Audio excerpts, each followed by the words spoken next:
Alright guys, welcome back. Got some information for you guys might like. Today we're talking about different types of cards that you can get information from, and they're far more valuable than you think. Now, we're not talking about financially valuable.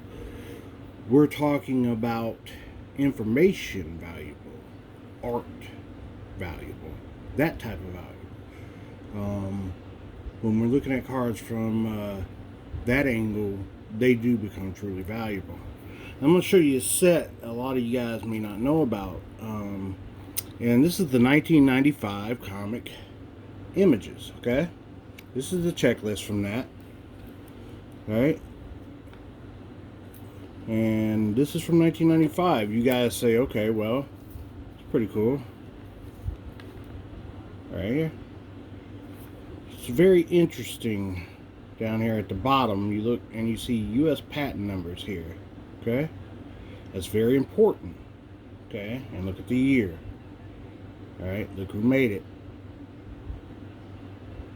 Alright?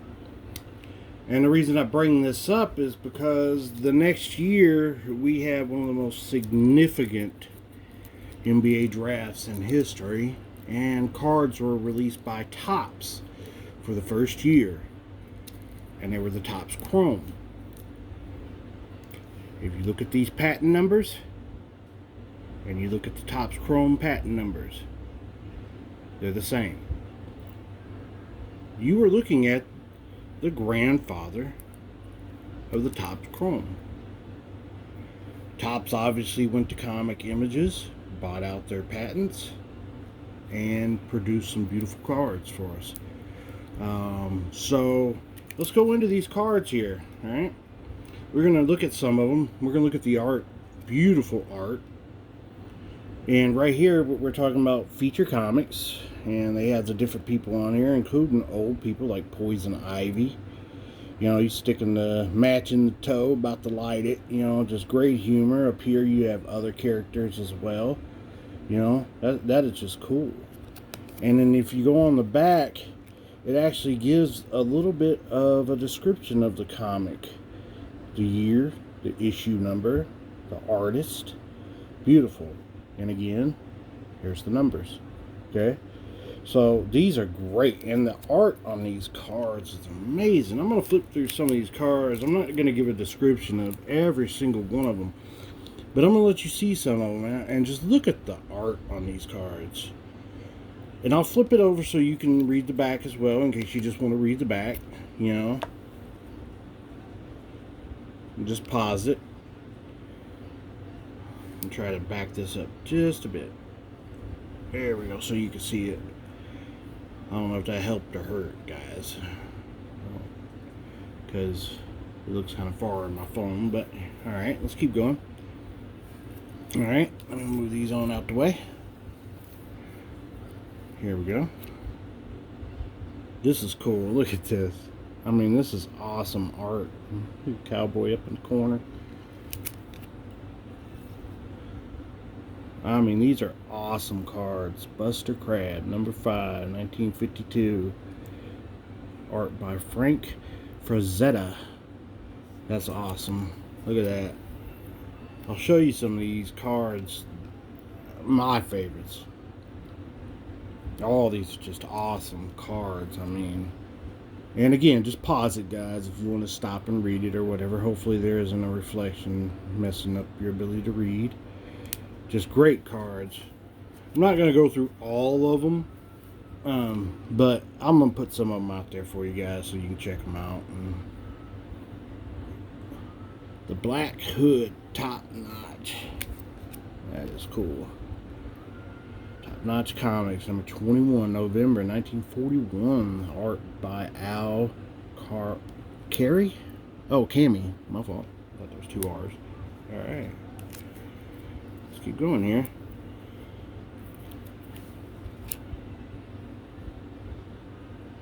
Yeah, I don't have these in any particular order or anything. I just was looking through them and wanted to put them down so you guys could see them. And I mean, they're so awesome, the cards. They just deserve a little bit of time. You know, you guys could check them out.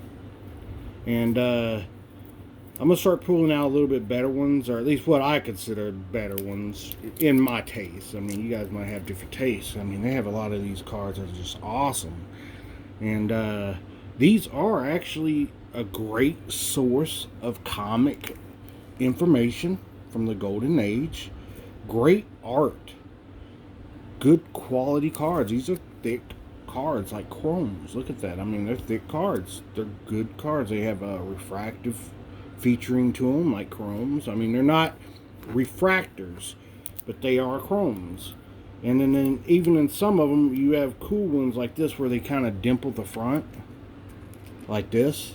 This is awesome. Look at that. That is just awesome. Look at the art on this. The arrow. I mean, that is awesome. And look at this one. Same thing, dimpled. I'll bring it up a little closer to the camera so you can get a little... See that? That is just cool. Look at the eyeball, man. Golden Age. That is awesome. Keen Detective Funnies number 20, May 1940. Alright, let's move these on out the way. I'll grab a couple more for you guys here. Amazing Comics. Amazing Man. Check it out. I mean, the art on these are just awesome. Look at this stuff, man. I mean, that is just cool as can be. Yeah, sorry about the light, guys. I'll try to get this light. I was trying to put light right above it so it would help. I think it might have hurt it. Yeah. There we go. I'm trying to get to where you guys can see without reflection. Alright. Check this stuff out, man. I mean, as you get older, your appreciation for the older vintage retro stuff of your past just starts it starts coming back. I mean, any older guys, any older women that collect, they know what I'm talking about. Girls love to have dolls from their childhood. Guys love to have toys from their childhood. And I grew up back in the 70s getting comics, and and I wasn't in the golden age, but man, there were some great comics still around from that time. And so I got to see a lot of the art, and it's similar to you guys now looking at the 80s and 90s comics, kind of the same thing, and that's what I was doing then with them comics, and it was awesome. I mean, I love these old comics, and now that I'm getting older, I'm really appreciating the art and the kind of retro look behind it. It's just awesome. And then you take in the history of the cards as well, them actually selling their patent, I believe, to Topps, unless Topps produced this themselves, but I don't think so. It says Comic Images right here, so I would believe that Topps probably got their patent and produced it. There you go. I mean, I don't think this was a huge company, so it probably didn't cost a lot. They just found an awesome product and wanted to use it for themselves. They did a good job on these cards. Look at this. This is just awesome art. They're good quality cards. I'm not going to say any of them are not off-center. There are some off-center ones, but for the most part, they're pretty centered up. I mean, all of them. So it's a good set to have just because they took the time to cut them right. You're not finding ones in the bottom corner, centered up. These cards are in good shape here. I'll show you all the ones I got. Now, I didn't pick these out individually. I bought these as a set. So this is how they came. I mean, I'm sure you could go out and pick them out individually if you'd like to find a perfect 10 of every one of you into that kind of stuff. These are cool. Remember, just pause it, guys, because there's a lot of these suckers, and I don't want the video to be too long. I want you to see them. I mean, they are awesome.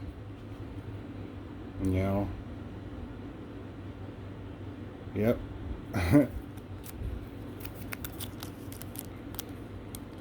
Hopefully I didn't get them mixed up. try to keep the top one on the top, bottom one on the bottom. Just keep on moving. Here's a cool one coming up y'all are going to like.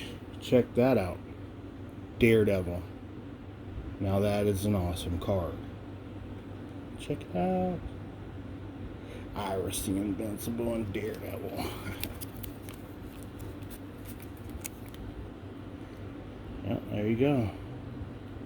Daredevil number 11. Oops, trying to come out. 42. That's cool. Oh, let me get my finger out of your way, guys. Sorry.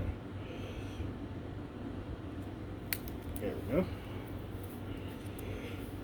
Now, you got to realize the time that these comics were made, a lot of them may have political reference to the wars that were taken on at that that were going on at that time, and so you know, again, you're gonna have a lot of references to the armies being fought back then. You see one of the soldiers here. I'm not gonna say any word because I don't like to even possibly get a strike or anything like that. Check it out. I mean, the art on these are awesome. But you're looking at Superman coming out of this time and era as well. Of these comics, you think about his first comic.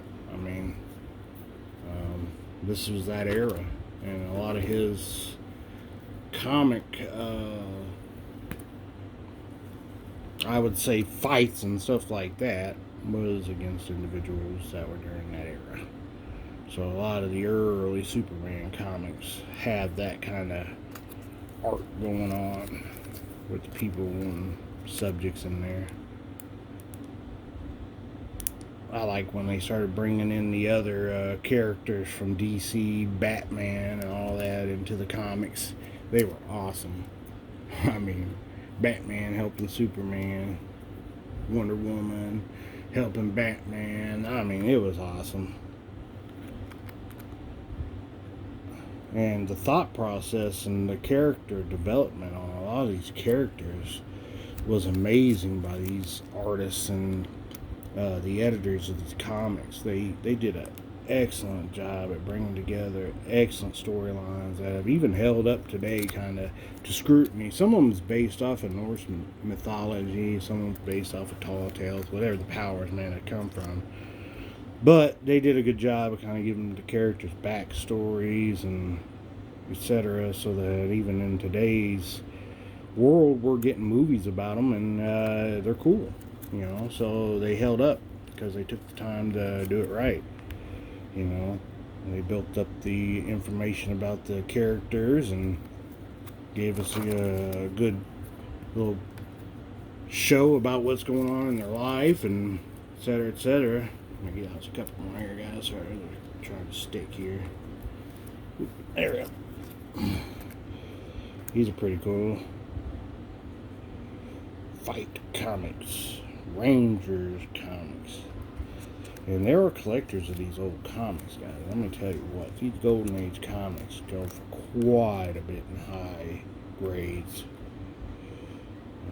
Oh yeah, there was a gentleman who had an entire basement of just Golden Age comic. He had a subscription to all these different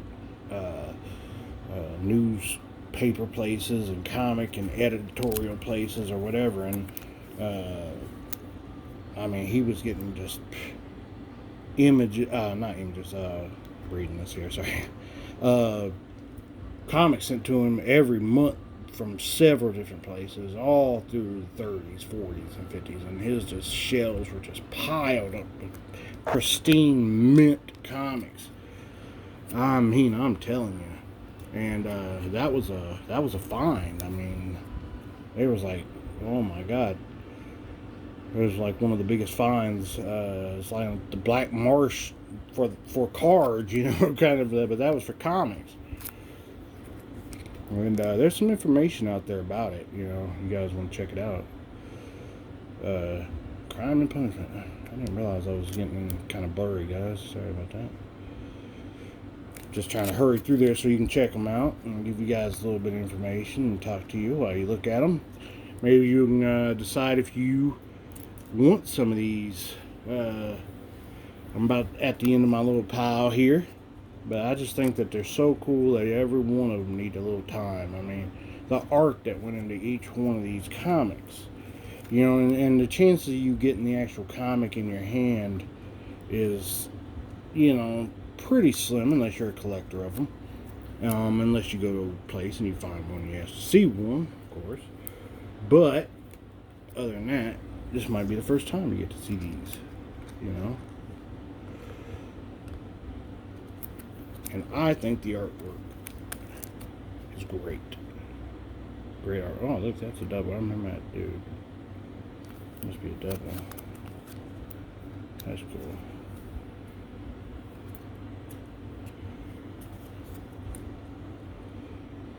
I think I remember that green dude too somewhere. Kind of like the green skull instead of red skull. Yeah. These are awesome. I'm kind of moving them in case you guys want to catch them and pause it or whatever, if you want to check them out or whatever. If they have a light on them, reflection, you can stop at whatever's best for you to see.